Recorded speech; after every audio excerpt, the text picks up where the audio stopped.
وہ کیا وجہ ہوتی ہے کہ آپ کے اندر جو انسولین ہے جو کہ شوگر کو کنٹرول کرتی ہے، جب ہم بہت زیادہ یہ بیکری آئٹمس، یہ کولڈ ڈرنکس اور بہت زیادہ جوسز یہ پینا شروع کرتے ہیں تو ہمارے اندر شوگر کا لیول بڑھتا ہے. آپ کا جو لب ہے وہ زیادہ انسولین پروڈیوس کرتا ہے تاکہ اس لیول کو کنٹرول میں رکھے. لیکن ایک وقت آتا ہے جب آپ بہت زیادہ نان میں تقریباً 12 سے 14 چمچ چینی کے، تو ہم سمجھتے ہیں کہ جی میں تو شوگر نہیں لیتا.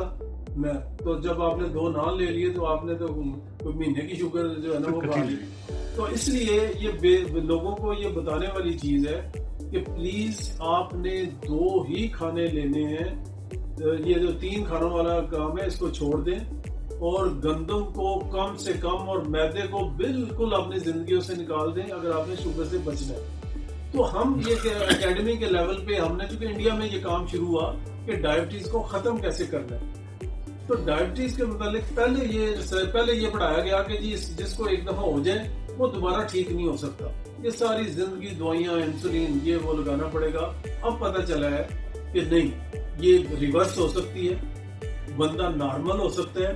کیسے ہو سکتا ہے؟ آپ کو اپنی ڈائٹ چینج کرنی پڑے گی. آپ کو 2 میلز کے اوپر آنا پڑے گا. آپ نے 7 یا 8 گھنٹے میں آپ نے 2 میلز لینے اور 16-17 گھنٹے آپ نے خالی پیٹ رہنا ہے. تو اس طرح سے آپ کی اور باقی بھی کچھ احتیاطیں ہیں. تو آپ نے ٹوٹل بیکری آئٹم، چاول، آلو، کولڈ ڈرنکس، جوس یہ سارا کچھ بند کرنا ہے. تو آپ اپنی شوگر کو بڑی جلدی بغیر دوائیوں کے بھی ختم کر سکتے ہیں. مجھے یہ لگ رہا ہے ڈاکٹر صاحب کہ ہمیں اس پہ شوگر پہ وقتاً فوقتاً آپ کی سے رہنمائی لینی پڑے گی، تو اس سے ہم آپ سے استفادہ لیں گے. تو ابھی میں ساتھ میں یہ بھی چاہ رہا تھا کہ ایک تو پی ایف پی کا رول بھی سامنے، جیسے آپ نے بتایا کہ آپ نے خود انیشیٹو لے کے تو ڈاکٹرز کو نئی ریسرچ اور نئی چیزوں سے آگاہ کرتے جا رہے ہیں تاکہ وہ لوگوں کی مدد کر سکیں اس حوالے سے.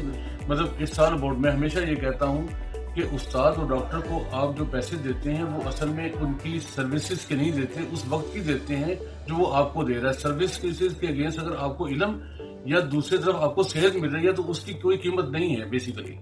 سو اب آپ کے اسی جو پہلے والی بات تھی اس میں سے دوسرا ضمنی سوال ہے وہ ہے ریفرل کا، کہ جیسے آپ نے بتایا اس میں بہتر علاج بھی ایک اس کے اوپر کام کر رہا ہے اور ہم نے ایک ریفرل سسٹم آرگنائز کیا ہے، بنایا ہے. وہ ہم آپ کے ساتھ انشاءاللہ ڈسکس کر کے آپ سے رہنمائی لیں گے انشاءاللہ تعالیٰ.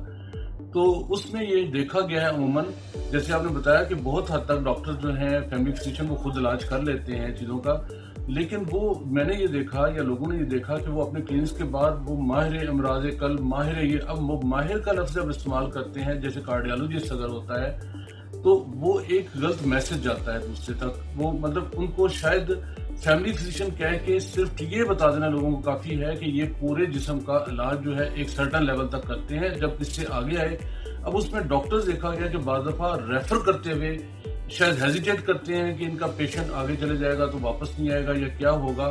اس کے بالکل آپ نے دوسری طرف اچھا اشارہ کیا کہ دوسرے ڈاکٹرز کا بھی یہ کام ہے جب کنسلٹنٹ کہ انہوں نے کنسلٹیشن دینی ہے. ان کا کام صرف یہ ہے کہ جو فیملی فزیشین کی طرف سے پیشنٹ آیا ہے ریفر ہو کے وہ فیملی فزیشین کو ہی ایڈریس کر کے تو بتائے کہ میری فائنڈنگ یہ ہے، میرے خیال میں اس کو یہ سجیسٹ کرنا، تو وہ کنسلٹیشن دے. اس کے بعد اس کو وہ واپس کر دے. وہ باقی کا علاج جو ہے وہ فیملی فزیشین کی زیر نگرانی ہونا چاہیے. اگر میں سمجھاؤں تو یہی ہے، لیکن ڈاکٹر ریفر نہیں کرتے. یہ میں نے جو ہمارا کوشچن ہے وہ یہ ہے. میڈیکل سائنس اتنی ایڈوانس ہو چکی ہے سر، اب آپ اندازہ کریں کہ پہلے اگر کوئی دل کا ڈاکٹر ہے تو وہ ایک ہی ہوتا تھا.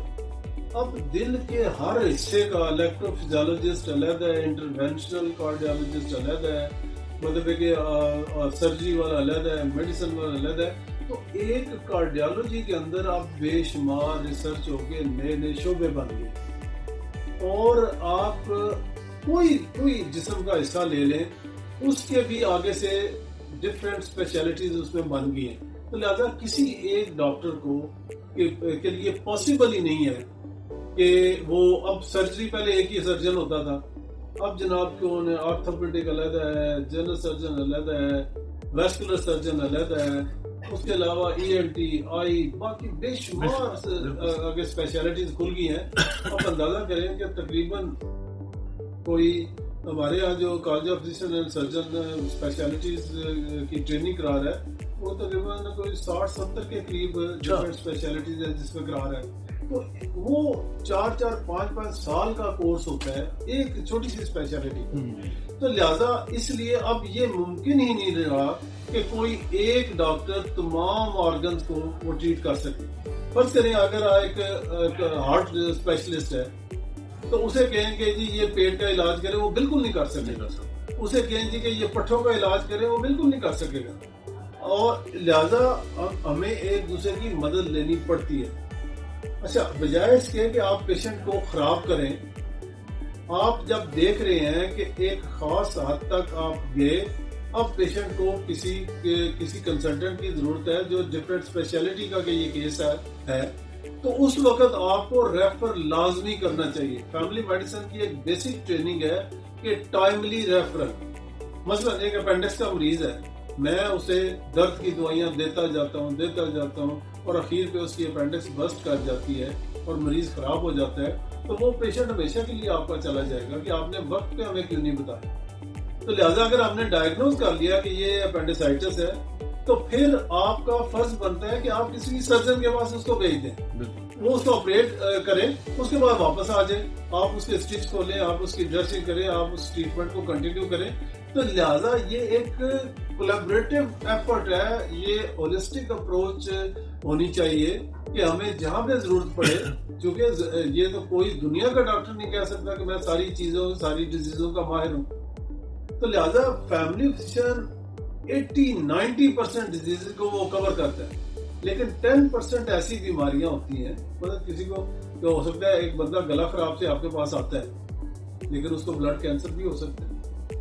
ٹھیک ہے جی, تو آپ اسے یہ کہیں گے کہ نہیں جی میں میری عزت کا سوال ہے, میں تو اسے خود ہی ٹریٹ کرنا, نہیں, آپ کو ریفر کرنا پڑے گا. ٹھیک ہے جی, اس طرح بے شمار چیزیں ہیں. مطلب یہ کہ ایک بندہ آتا ہے, اس کو پیٹ میں درد ہے, اس کی عمر زیادہ ہے 40 سال سے, تو وہ پیٹ کی درد معدے کی بھی ہو سکتی ہے, وہ ہارٹ کی بھی ہو سکتی ہے. تو آپ کا فرض بنتا ہے کہ آپ اس کی ECG کریں, اور اگر اس کو انفیریور وال انفارکشن ہے جو کہ ہارٹ اٹیک ہے تو آپ اس کو سیدھا کارڈیولوجسٹ کے پاس ریفر کریں. وہ جب اس کا ٹریٹمنٹ کرے گا, اس کو اسٹنٹ ڈالے گا یا جو بھی اس نے کرنا ہے وہ کر کے دوبارہ آپ کے پاس ریفر کرے گا کہ ڈاکٹر صاحب آپ اس کو ان لائنز کے اوپر آپ اس کی ٹریٹمنٹ کنٹینیو کریں اور اس کی یہ چیزیں آپ چیک کرتے ہیں. اس کا مطلب یہ ہے کہ سر صحیح پریکٹس یہ ہے کہ حد الامکان ڈاکٹر جو ہیں فیملی فزیشینز وہ جہاں تک تو ان کی ڈومین ہے وہاں پر کریں, لیکن جیسے ان کو فیل ہوں کہ یہاں پہ ان کو کسی آگے کی ضرورت ہے تو اس میں دیر نہ کریں, اس کو ریفر کرنا چاہیے. یہ ہر ڈاکٹر کا ذمہ ہے. مثلا فرض کریں ایک بندہ ہے وہ معدے کا جگر کا ڈاکٹر ہے, تو اس کے پاس ایک پیشنٹ گیا جی کہ میرے معدے میں درد ہو رہی ہے, تو وہ دیکھتا ہے کہتا ہے کہ یار یہ معدے کی درد نہیں ہے تو دل کی درد ہے, تو وہ بھی ریفر کرے گا کارڈیولوجسٹ کے پاس. بالکل ٹھیک. لہٰذا اس طرح مطلب ہے کہ یہ ہر اسپیشلٹی کے چاہے کسی کا بھی وہ ڈاکٹر ہو, اگر اس کی اپنا کیس ہے تو وہ کرے گا ٹریٹ, اگر نہیں ہے تو دوسرے ڈاکٹر کے پاس بھیجے گا. ان باتوں سے سر ایک ضمنی کوشچن تو نہیں ہے, یہ بڑا سیریس کوشچن ہے, وہ ہے عطائیت یا جسے کویکری کہتے ہیں. تو کہ آپ کی ڈومین نہیں ہے, جو کام آپ کو نہیں سکھایا گیا یا آپ نے نہیں سیکھا آپ وہ کریں, میرا خیال ہے یہ عطائیت ہے کہ آپ نے سب سنی سنائی باتوں پہ کر لیا. تو اس میں عطائیت کے خلاف مجھے پتا ہے کہ ڈاکٹرز ایک جہاد کر رہے ہیں, کیونکہ اس سے یہ مسئلہ نہیں ہے کہ ڈاکٹرز کو کوئی ادروائز پریشانی ہے, لیکن اس سے پیشنٹ کی جو حالت بگڑ کے آتی ہے وہ ہمارے بھی سامنے بعض دفعہ آئی ہے. اور میں اپنے بھی ممبرس کو کہوں گا کہ وہ کوشش کریں کہ دیکھیں کہ کون ہے جو ڈاکٹر. اب تو جیسے پاکستان کی پنجاب میں ہیلتھ کیئر کمیشن ہے, انہوں نے لائسنس دیا ہوا ہے ان کو کہ یہ پریکٹیشنرز ہیں, PMDC ہے, تو وہ جہاں پر ان کو مشکل ہو وہ چیک کریں, اور جہاں پر ان کو نہیں سمجھ آ رہی تو وہ یا بہتر علاج سے رابطہ کریں یا کسی آرگنائزیشن سے رابطہ کریں کہ یہ ڈاکٹر ہے, مجھے نہیں سمجھ آ رہی کہ یہ ڈاکٹر ہے یا نہیں ہے. تو لیکن اس کے اوپر میں آپ کا رائے سننا چاہتا ہوں, اور خاص طور پر اگر ڈاکٹر دوسرے کی ڈومین میں جا کے بات کرتے ہیں تو اس کے حوالے سے. اور کیا کوئی ڈاکٹر کا سوری معذرت کے ساتھ کیا کوئی ڈاکٹرز کا کوئی ایسا رول تو نہیں ہے کہ ان کے ڈسپینسر ٹرینڈ ہو کے جو جا کے کھول لیتے ہیں اپنی کلینکس کھول لیتے ہیں؟ اصل میں ان کا اس طرح ہے کہ ہم نے کویکری کے اوپر نا بہت کام کیا. اچھا جب بھی ہم پولیٹیشینس کے پاس جاتے ہیں نا, جو ڈیسیژن میکر ہے سر, وہ سمجھتے ہیں کہ چونکہ یہ ان کے کمپیٹیٹر ہیں, ان کے مقابلے پہ ہیں, ان کی پریکٹس کو ضبط پڑتی ہے، تو اس لیے یہ ان کے خلاف ہے. جی جی آنیسٹلی میں آپ کو بتاؤں کہ یہ قطعاً یہ بات نہیں. بالکل ایسے میں ہمارا پیشنٹ جو ہے نا وہ اتنا ایجوکیٹڈ نہیں ہے، کیونکہ ہمارا لٹریسی ریٹ بہت کم ہے. جی جی مریض جو بھی اسٹیتھوسکوپ پہن کے جو بھی کلینک کھول کے بیٹھا ہوا ہے نا، مریض اس کو کہتا ہے یہ ڈاکٹر ہے. بالکل بھائی جان. چاہے وہ 2 سال کسی کے پاس اس نے ڈسپینسری کا کورس کیا ہے، یا کسی میڈیکل سٹور پہ وہ چند دن رہا ہے اور اس کو یہ پتہ چل جاتا ہے یہ اینٹی بایوٹک ہے، یہ پین کلر ہے، یہ فلاں کام کرتی ہے، تو وہ اپنے آپ کو بہت بڑا ڈاکٹر سمجھنا شروع ہو جاتا ہے. ٹھیک ہے نا، وہ کہتے ہیں نا جو خالی گھڑا ہوتا ہے وہ زیادہ بچتا ہے. تو اچھا، اب ہم نے ان کے خلاف کیوں جہاد کیا؟ ہم انہیں کہتے ہیں کہ دیکھیں ہمیں کوئی مسئلہ نہیں ہے ان سے.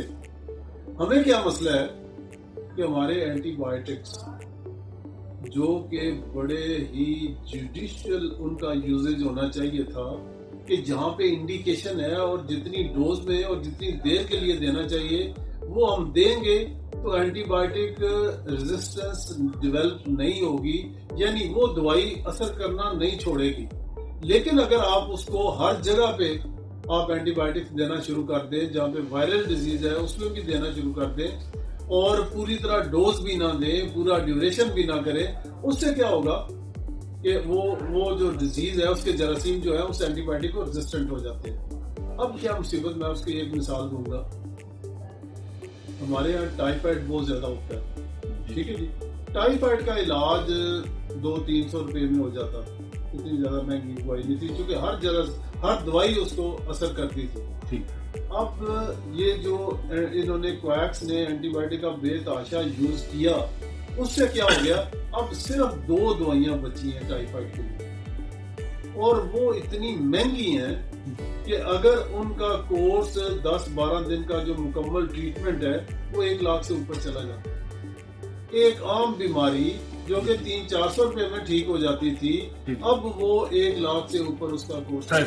ٹائیفائڈ وہ تقریباً 3,500 کا انجیکشن ہے. 3 انجیکشن روز کے لگتے ہیں اور 10 دن کے لیے لگنے ہیں. تو 90-95,000 یہ پلس دوسری کچھ پین کلر جو فیور کی دوائیاں ہیں وہ ساتھ ملا کے وہ 1 لاکھ سے اوپر چلا جاتا ہے. تو یہ کیوں ہوا ہے؟ یہ صرف اس لیے ہوا ہے کہ ہم نے اینٹی بایوٹک کی پرسکرپشن کے اوپر کوئی قدغن نہیں لگائی کہ کون لکھ سکتا ہے کون نہیں لکھ سکتا. دوسرے دنیا کے تمام ممالک میں چند ایک دوائیاں ہیں، جیسے پیراسٹامول ہوگی، جیسے کوئی مطلب ہے کہ معدے کی جو اینٹیسڈ جس کو کہتے ہیں، معمولی دوائیاں جو ہوتی ہیں وہ انہوں نے رکھی ہوتی ہیں. باقی کوئی دوائی بغیر کوالیفائڈ ڈاکٹر کی پرسکرپشن کے آپ کو نہیں ملتی. ہمارا واحد ملک ہے جہاں پہ ہر چیز ان کا انجیکشن ہے. اس کے لوگ ایڈکٹ ہو جا رہے ہیں، بالکل ہیروئن سے زیادہ ایڈکشن ہے. اچھا جی بالکل، وہ سرے عام بک رہے ہیں، لوگ خود لگا رہے ہیں، ڈسپینسر لگا رہے ہیں، اور وہ مریض اتنا اس کو عادی ہو جاتا ہے کہ اخیر پہ وہ اپنے گھر کے برتن بھی بیچے گا، چوری بھی کرے گا، سب کچھ کرے گا. تو ایک سر کوشچن یہ تھا ڈاکٹرز کے حوالے سے. اصل میں چاہ رہا ہوں کہ غلط فہمیاں دور ہوں، لوگوں کی مس انڈرسٹینڈنگ دور ہوں، کیونکہ میں تو آپ جیسے لوگوں کے پاس بیٹھ کے کچھ چیزوں کا اندازہ ہے مجھے. اس میں یہ ایک پرسیپشن ہے کہ ڈاکٹر بعض دفعہ غیر ضروری ٹیسٹ لکھتے ہیں اور مہنگی میڈیسن دیتے ہیں. کوئی بینیفٹس ہیں جو اس کے اگینسٹ ان کو ملتے ہیں لیب سے یا ڈاکٹر ان سے فارماسیوٹیکل کمپنی سے. اسی طریقے سے کچھ اور بھی ایسی چیزیں ہیں جو آپ کے سامنے ہیں کہ اور آپ کے نالج میں بھی ہوں گی. تو اس کے حوالے سے آپ اپنی کوئی رائے دینا چاہیں. ایک چیز آپ ذہن میں رکھیں کہ کوئی بھی پروفیشن دنیا کو اٹھا لے سر، اس میں سارے لوگ ایک جیسے نہیں ہیں. 5 انگلیاں کبھی بھی برابر نہیں ہیں. آپ کوئی پروفیشن، آپ مذہب کو لے لیں، وہاں پہ بھی اچھے اور برے لوگ ہوں گے. ٹھیک ہے جی. آپ جوڈیشری کو لے لیں، وہاں پہ بھی اچھے اور برے. آپ لا کے پروفیشن کو لے لیں، آپ کوئی بھی دنیا کا پروفیشن کو لے لیں. آپ مستری کے پاس جائیں، اچھے برے لوگوں سے خالی کوئی. آپ کا ٹی وی یا کوئی چیز خراب ہو گئی ہے، ہو سکتا ہے اس کا ایک چھوٹا سا فیوز جو کہ چند روپے کا ہو وہ لگنا ہو، اور وہ کہے کہ جی آپ کا تو سارا سرکٹ اس کا شارٹ ہو گیا ہے، آپ یہ چھوڑ جائیں، میں کل تک ٹھیک کروں گا اور اتنے 1000 روپے لگیں گے. ٹھیک ہے جی. بالکل ایسا. تو لہٰذا ہر فیلڈ کیونکہ اگر آپ دیانتداری جو ہوتی ہے نا صرف تب آتی ہے جب آپ کو اللہ کا خوف ہو اور جواب دہی کا احساس ہو کہ میں یہ جو کام کر رہا ہوں کل کو مجھے اس کا جواب دہ ہونا پڑے گا. بالکل ٹھیک ہے جی. پھر تو بندہ رہے گا رائے راست، ورنہ 2 نمبری کرنے کے لیے کوئی بھی پروفیشن ایسا نہیں کہ جس میں نہ ہو سکے. تو اب میں آپ کو آتا ہوں جو میڈیکل پروفیشن پہ. آپ اندازہ کریں کہ جتنے ٹیسٹ ہم ایڈوائز کرتے ہیں امریکہ میں اس سے 1000 گنا زیادہ ٹیسٹ ہوتے ہیں. اچھا. وہاں پہ جتنی دیر تک پن پوائنٹ نہیں ہو جائے گا اس کو یہ بیماری ہے، یہ جراثیم ہے، اس کے اوپر یہ دوائی اثر کرے گی، وہ میڈیسن دیتے ہی نہیں. ٹھیک ہے جی. ہم اگر وہ طریقہ اگر ہم مطلب ہیڈیک ہے نا تو ہم تو بندہ آیا اس کو پین کلر دیا، اس کا بی پی شی پی چیک کر لیا، اس کا کوئی ٹیسٹ نہیں کروایا، اس کو پین کلر دے دیا. امریکہ انگلینڈ میں اس کا جب تک ڈائگنوز نہیں ہو جائے گا، سی ٹی اسکین نہیں ہو جائے گا، اس کے ایچ اینڈ ایوری ٹیسٹ نہیں ہو جائیں گے کہ یہ کس وجہ سے ہیڈیک ہوئی ہے تو وہ علاج نہیں کریں گے. اچھا اب وہاں پہ بھی وہ تنگ پڑ گئے ہیں، صرف ان کی لیگل ریکوائرمنٹس اتنی ہیں کہ کسی کو ہیڈیک والے کو آپ نے دوائی دے دی، بعد میں اس کا کوئی ٹیومر نکل آیا تو آپ کو ساری عمر کے لیے نا وہ ان کے نا وہ جرمانے ادا کرنے پڑیں گے. تو لہٰذا وہاں پہ لیگل بائنڈنگ کی وجہ، لیکن اب وہ لوگ بھی تنگ آ چکے ہیں کہ یار اس ٹیسٹوں کو کٹ ڈاؤن کیا جائے جو بہت ضروری ہیں، لیکن یہ ہے کہ پھر آپ کو لیگلی پروٹیکشن ملے گی. اب ہمارے یہاں کیا ہے، ہمارے یہاں دوائیاں ایک ملٹی نیشنل کمپنی ہیں، کچھ نیشنل کمپنیاں جو بڑی اچھی ہیں، اور ان کی تمام کی دوائیوں میں قیمتوں میں فرق ہے. فرق کیوں ہے کہ را مٹیریل جس سے دوائی بنتی ہے ایک یورپین سورس کا ہے جو A کلاس را مٹیریل ہے، ایک انڈیا اور چائنا کا ہے جو کہ C کلاس ہے. دوائی دونوں سے وہی بن رہی ہے، اس کی قیمت میں اور اس کی قیمت میں زمین آسمان کا فرق ہے. بندہ کہتا ہے کہ جی میڈیکل اسٹور پہ جاتا ہے، وہ دوائی ہم نے کچھ لکھی ہوتی ہے، وہ جس میں اس کو زیادہ پروفٹ ہوتا ہے جو کہ سب سٹینڈرڈ دوائی ہے وہ دے دیتا ہے اس کو. ہمارا کیا کنسرن ہوتا ہے کہ یار ہم نے مریض کو اچھی دوائی لکھ کے دینی ہے تاکہ اس کو آرام آئے. مثلا میں ایک ڈائگنوز میں نے ٹھیک کر لیا، سب کچھ ٹھیک کر لیا، دوائی بھی ٹھیک لکھی، لیکن آگے سے دوائی سب سٹینڈرڈ مل گئی، وہ مریض ٹھیک نہیں ہوگا. جب ٹھیک نہیں ہوگا تو الزام ڈاکٹر کے اوپر آئے گا. کوئی بندہ یہ نہیں کہے گا کہ دوائی خراب تھی، ڈاکٹر نے تو ٹھیک ڈائگنوز کیا. بالکل ٹھیک ہے جی. اس لیے ہم نا 2 دھاری تلوار پہ چل رہے ہوتے ہیں. ہم نے مریض کی پاکٹ کو بھی دیکھنا ہے، ہم نے یہ بھی دیکھنا ہے کہ یار اگر اس کا یہ ٹیسٹ نہ کروایا تو کہیں اس کا وہ مسئلہ خراب نہ ہو جائے. اور پھر جب مریض خراب ہوتا ہے لوگ کہتے ہیں لو جی ڈاکٹر صاحب آپ نے پہلے کہتے ہیں ٹیسٹ رہنے لو جی نہ کروائے، بعد میں کہتے ہیں لو جی ٹیسٹ کروا لینا چاہیے تھا آپ کو، یہ آپ کا ذمہ بنتا. لہٰذا وہ دونوں طرف سے نا ہم پھنسے ہوتے ہیں. لہٰذا کوشش کرتے ہیں، مریض کو کہتے ہیں کہ یار یہ ٹیسٹ بڑا ضروری ہے یہ کروا لیں. لیکن جو لوگ جان بوجھ کے صرف کسی کمیشن کی لالچ میں یا کسی اپنی ذاتی مفاد کی لالچ میں مریض کی پاکٹ کے اوپر کٹ لگاتے ہیں، وہ میرا خیال ہے کہ وہ اللہ تعالیٰ کو جواب دہ ہیں. اور اس کا اور یہ میں تو ایک اصول یاد رکھتا ہوں کہ رزق آپ کو اتنا ہی ملنا ہے جتنا آپ کے ذمے ہے. حضرت علی کرم اللہ وجہ کسی کو نماز پڑھنے لگے گھوڑا کسی کو پکڑا کہ یہ پکڑو میں نماز پڑھ کے آتا ہوں، وہ آ کے اس کی جو کاٹھی ہوتی ہے وہ لے گیا بھاگ گیا کہیں. تو انہوں نے سوچا ہوا تھا کہ میں اس کو 1 درہم انعام دوں گا. جب وہ اگلے شہر گئے تو وہی جو ذرا تھی وہ بک رہی تھی، تو انہوں نے دکاندار نے کہا جی ایک بندہ آیا تھا اس نے نا 1 درہم میں اس سے خریدی ہے. اب ملنا اس کو 1 درہم ہی تھا، اس طرح جائز مل جانا تھا، اس طرح ناجائز. تو یہ ہوتا ہے اگر آپ کا کنسپٹ یہ ٹھیک ہو کہ اور دوسری چیز ہے ناجائز پیسہ جو کوئی کمائے گا اس کے بچوں میں اس کو دنیا میں ہی اس کا جواب مل جائے. تو لہٰذا اس کو نا صرف اور صرف اللہ تعالیٰ کو جواب دے کے کانسیپٹ سے اگر انسان پریکٹس کرے گا تو پھر کبھی بھی وہ غلط شاید. اچھا اب ڈاکٹر صاحب سب سے آخر میں ابھی سارے سوال جو تھے وہ ویسے پیشنٹ کے نقطۂ نظر سے یا ان کے جو آپ سروس چاہتے ہیں، ایک چونکہ ہم چاہ رہے ہیں پیشنٹ بھی ٹرینڈ ہو، ساتھ ساتھ آپ نے ماشاءاللہ بڑا اچھے طریقے سے ان کو یہ بتایا کہ ان کو پہلے سب سے فیملی فزیشین کے پاس جانا ہے، اس کے اوپر شک نہیں کرنا، اس کا بھی کھانا یا اس کے گھر کے لوگوں کا خرچہ کریے، اس کا بھی حق ہے کہ اس کو مناسب فیس ادا کی جائے. یہ سب کچھ ہے، آپ نے بہت سی باتیں کلیئر کر دی. اب لامحالہ ڈاکٹرز کو بھی پیشنٹس کے حوالے سے کچھ نہ کچھ مسائل کا سامنا کرنا پڑتا رہتا ہوگا. کوئی مشکلات جو ڈاکٹرز یا پیشنٹس یا ان کے اٹینڈنٹس کے حوالے سے ہوتی ہیں. میں چاہتا ہوں کہ ہمارے جو سامعین ہیں یا ناظرین ہیں ان کو وہ بھی پتہ چلتا رہے تاکہ وہ اپنے بیہیویئرز میں بھی ایسا تبدیلی لائیں. جو ایسا نہیں کر رہے وہ ایسا کرنا شروع کر دیں جیسا ڈاکٹر چاہتے ہیں. دیکھیں جی، اس میں سب سے پہلی جو بات ہے کہ کوئی بھی ڈاکٹر اپنے مریض کا دشمن نہیں. پکی بات، اس کا دشمن بھی آ جائے گا نا تو اس کو زہر کا ٹیکہ نہیں لگائے گا. ٹھیک ہے نا، یہ پکی بات ہے. ججمنٹ غلط ہو جانا، میں سارے نالج کے باوجود میں پرفیکٹ نہیں ہو سکتا. کوئی بھی دنیا کا بندہ پرفیکٹ نہیں ہو سکتا. لہذا ایک مریض آیا، میں اسے پیٹ کی درد سمجھ رہا تھا، وہ ہارٹ اٹیک ہو گیا. ٹھیک ہے نا، یہ بغیر جانے یہ غلطی کی ان کا امکان ہو سکتا ہے، لیکن جان بوجھ کے کوئی بندہ نہیں کرتا. اب کیا ہو گیا کہ یہ پہلے کیا ہوتا تھا کہ جو بھی ایمرجنسی آتی تھی ڈاکٹر اس کو فرسٹ ایڈ دے دیتا. اگر ریفر بھی کرنا پڑتا تھا تو وہ اس کو فرسٹ ایڈ دے دیتا تاکہ کم از کم اگر اس نے ٹرشری کیئر پہ جانا ہے تو رستے میں اس کی موت نہ مر جائے. ٹھیک ہے، اتنا ہو کہ وہ پہنچ سکے. لیکن اب کیا ہوا ہے کہ اب media, social media, print media اور لوگوں کے رویے میں اتنا فرق آ گیا ہے، لوگوں میں اتنا غصہ آ گیا ہے کہ آپ 20 سال سے اس پوری فیملی کو ٹریٹ کر رہے ہیں، ذرا سا کوئی مس ایپ ہوتا ہے تو وہ وہاں پہ وہ دنگا فساد شروع کر دیتے ہیں. تو جی ہم میڈیا کو بلا لیں، وہ بھی آ گئے، پولیس بھی آ گئی، سارا کچھ. تو ڈاکٹر ایک قسم کا اب ڈر گئے، وہ کسی ایمرجنسی کو ہاتھ ہی نہیں لگاتے. جی جی ایسا وہ کہتے ہیں جی اسے لے جائیں.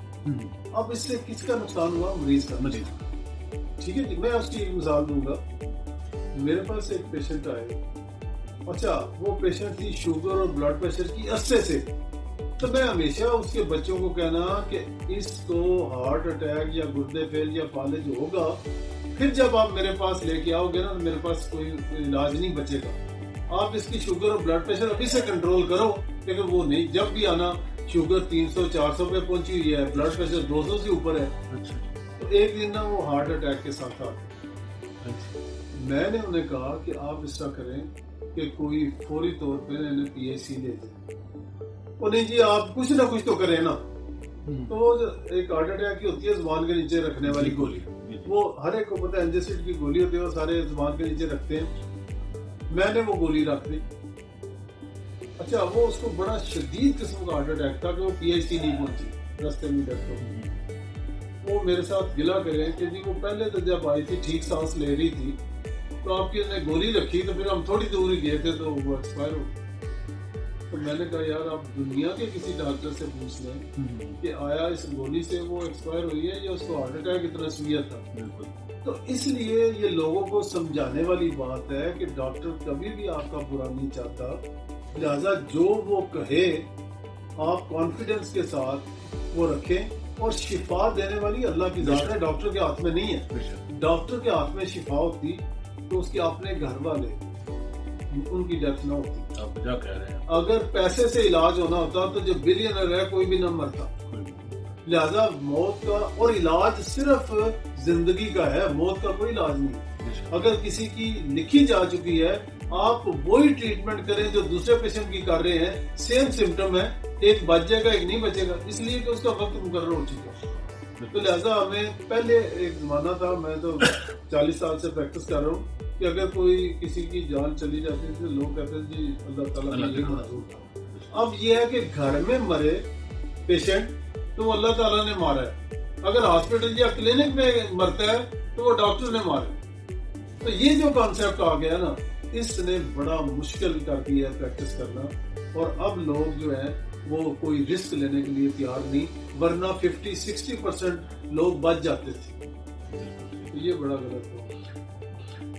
بہت شکریہ ڈاکٹر صاحب آپ کا وقت کا، اور آپ نے جتنی رہنمائی کی، امید ہے کہ ہمارے ممبرز اور ہمارے جو بھی ناظرین ہیں وہ اس سے بہت کچھ سیکھیں گے، اپنے رویے بھی درست کریں گے اور اپنا علاج بھی پراپر چینل کے ذریعے سے کروائیں گے. ہم یہی چاہ رہے ہیں کہ ہم اسی جگہ پہ ورک شاپس اور سیمینار دے کے لوگوں کو بتا رہے ہیں کہ سسٹم کیا ہے، کیونکہ سسٹم کو آپ نہیں جانتے اس لیے آپ غلط ہاتھوں میں چلے جاتے ہیں. تو اس کو اس طریقے سے کریں جس طریقے سے کرنا چاہیے. تو آپ کو بہت شکریہ. ہم آپ سے یہ کمٹمنٹ سب کے سامنے لیں گے کہ آپ سے ہم اکثر اوقات وقت لیتے رہیں گے, کیونکہ آپ نے جتنے اچھے طریقے سے گائیڈ کیا ہے چیزوں کو. ابھی تو ہم نے ایک جنرل سے معاملات میں آپ سے بات کی, لیکن آگے چونکہ آپ ایک آپ مختلف بیماریوں کے بارے میں کریں, لوگوں کو اویئرنیس دینی بڑی ضروری ہے کہ کون سی بیماری, اس کا علاج صحیح ہے کس طرح سے. بے شک, بس یہی ہم چاہ رہے ہیں کہ وہ غلط ہاتھوں میں نہ پڑے اور صحیح طریقے سے جائے. بہت شکریہ ڈاکٹر صاحب, تھینک یو.